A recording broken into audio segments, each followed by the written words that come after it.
हम इस कोर्स की इस वीडियो में बात करने वाले हैं कि एक ऊपर जाती हुई स्टॉक मार्केट नीचे की तरफ रिवर्स क्यों होती है या एक नीचे जाती हुई स्टॉक मार्केट ऊपर की तरफ रिवर्स क्यों होती है। तो देखिए, पिछली वीडियो में हमने बहुत ही क्लियरली सीखा कि एक स्टॉक के प्राइस को ऊपर लेके जाने के लिए बहुत ज्यादा कैपिटल चाहिए होती है, और ऐसे ही एक स्टॉक को अगर नीचे जाना है तो भी बहुत ज्यादा कैपिटल की रिक्वायरमेंट होती है। और जहां पर भी कैपिटल की बात आएगी वहां पे बिग प्लेयर्स का नाम तो आएगा ही आएगा, बिकॉज स्टॉक मार्केट के अंदर इतनी कैपिटल सिर्फ बिग प्लेयर के पास ही होती है।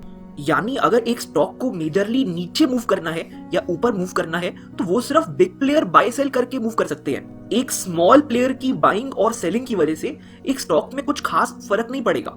और अब ये तो एक बहुत ही कॉमन सेंस है कि अगर बिग प्लेयर एक स्टॉक को बाय कर रहे हैं और उनकी बाइंग की वजह से अगर स्टॉक ऊपर जा रहा है तो वो बिग प्लेयर किसी सोशल कॉज की वजह से बाय नहीं कर रहे हैं। वो सिर्फ एक स्टॉक को तभी बाय करते हैं जब उनको लगता है कि उनकी बाइंग के बाद प्राइस वहां से और ऊपर जा सकता है। एक कोई भी बायर मार्केट में बाय सिर्फ इसलिए करता है जब उसको लगता है कि प्राइस वहां से और ऊपर जा सकता है। जैसा हमने पिछले एपिसोड में भी डिस्कस किया कि अगर वो बायर बुलिश है यानी उसको लगता है कि प्राइस वहां से और ऊपर जा सकता है, तभी वो बायर मार्केट में बाय करता है। अब अगर आप इस केस के बारे में ध्यान से सोचेंगे तो आपको समझ आएगा कि इस बिग प्लेयर ने जब बाइंग स्टार्ट की तो प्राइस यहाँ पे नीचे था। जब तक उस बिग प्लेयर की बाइंग खत्म हुई तो उसकी बाइंग की वजह से प्राइस यहाँ पे आ गया। लेकिन उस बिग प्लेयर ने बाइंग इस एंटिसिपेशन के साथ किया कि मार्केट में उसकी बाइंग के बाद और नए बिग प्लेयर आएंगे और वो बाय कर करके इस स्टॉक को और ऊपर पहुंचा देंगे।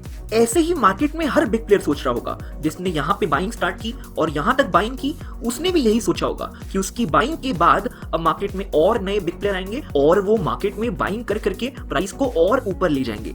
अब जैसा हमने इनिशियल एपिसोड्स में सीखा कि प्राइस सिर्फ ऊपर तब तक जा सकता है जब तक मार्केट में एक हायर प्राइस पे बायर बाय कर रहा है और एट द सेम टाइम एक हायर प्राइस पे सेलर सेल कर रहा है। जब तक दोनों में से एक भी पार्टी बाय करना बंद ना करे एक हायर प्राइस के ऊपर या सेल करना ना बंद करे एक हायर प्राइस के ऊपर, तब तक प्राइस वहां से ऊपर जाना नहीं रुकेगा। प्राइस उस टाइम पे ऊपर जाना रुक जाएगा जब दोनों में से एक भी पार्टी किसी भी रीजन से हायर प्राइस पे बाय करना बंद कर दे या फिर हायर प्राइस पे सेल करना बंद कर दे। अब एग्जांपल के लिए मान लेते हैं एक स्टॉक का प्राइस बहुत टाइम से ऊपर आ रहा था। अब ऐसे ऊपर आते हुए स्टॉक में जनरली प्रॉब्लम ये होती है कि एक टाइम के बाद उस स्टॉक के अंदर यूफोरिया आ जाता है। ये यूफोरिया क्या होता है? ये यूफोरिया एक ऐसी सिचुएशन होती है जहां पे हर कोई पर्सन उस स्टॉक को बाय करना चाहता है क्योंकि वो देख रहा है कि ये स्टॉक लगातार बहुत टाइम से ऊपर आ रहा है और जिन लोगों ने भी पहले उस स्टॉक को बाय किया था आज उन्होंने बहुत सारा प्रॉफिट कमा लिया है और इसलिए आज हर कोई उस स्टॉक को बाय करना चाहता है। अब ऐसे स्टॉक के अंदर दिक्कत ये आती है कि पहले जहां पे बहुत सारे सेलर्स अवेलेबल थे हाई प्राइस के ऊपर, अब मार्केट में बहुत सारे लोग उस स्टॉक को सेल नहीं करना चाहते।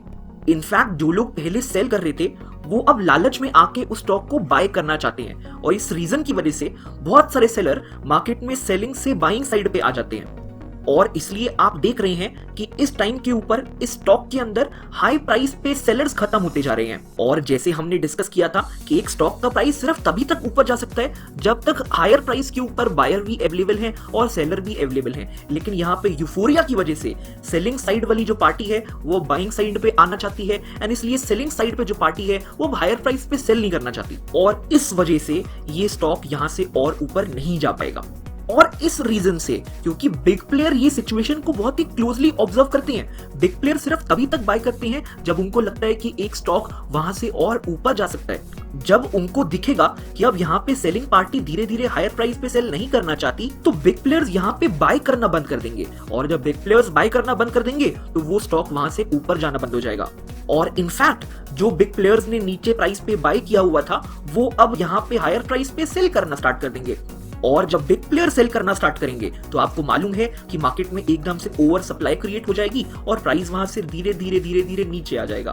तो इसको एक बार रिवाइज करते हैं बड़ी स्लो मोशन में। तो हमने सबसे पहले ये सीखा कि बिग प्लेयर जब एक स्टॉक को बाय कर रहे होते हैं तो प्राइस वहां से ऊपर आता रहता है और वो बाय इसलिए कर रहे होते हैं क्योंकि उस टाइम पे उनको पता है कि हायर प्राइस पे बायर भी अवेलेबल है और हायर प्राइस पे सेलर भी अवेलेबल है और जब ऐसा होता है तो प्राइस वहां से और ऊपर जाता रहेगा।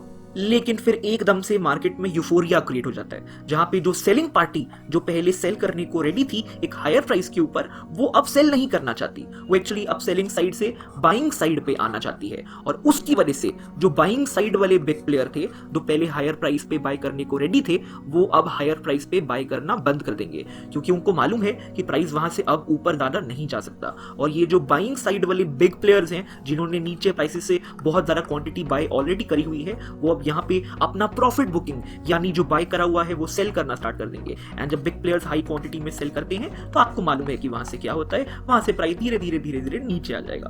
तो ये तो वो केस है जहां पे पहले प्राइस ऊपर जा रहा होता है और वहां से प्राइस नीचे की तरफ रिवर्स हो जाता है। पर एक बार इसके उल्टे वाला केस भी डिस्कस करते हैं, जहां पे प्राइस एक्चुअली नीचे आ रहा होता है। अब प्राइस नीचे क्यों आता है? ऑब्वियसली बिग प्लेयर की सेलिंग की वजह से नीचे आता है।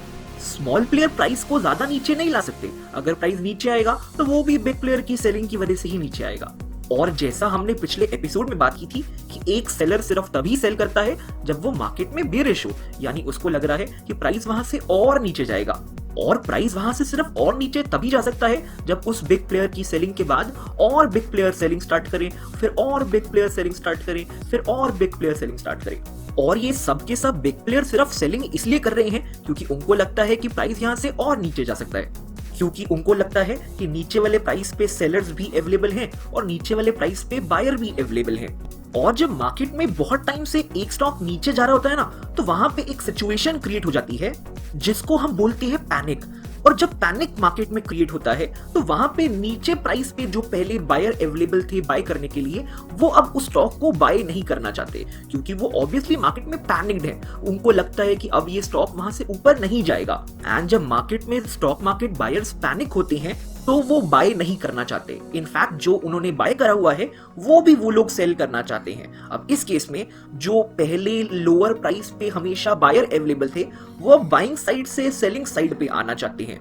यानी इस टाइम पे जो लोअर प्राइस पे बायर हैं वो एग्जॉस्ट हो रहे हैं। एंड जैसे मैंने आपको बताया था कि बिग प्लेयर्स ये सिचुएशन को बहुत ही क्लोजली ऑब्जर्व करते हैं, एंड जब उनको ये रियलाइज होगा कि अब तो लोअर प्राइस पे बायर अवेलेबल ही नहीं है, यानी अब प्राइस वहां से और नीचे नहीं जा सकता, तो बिग प्लेयर्स सेल करना बंद कर देंगे।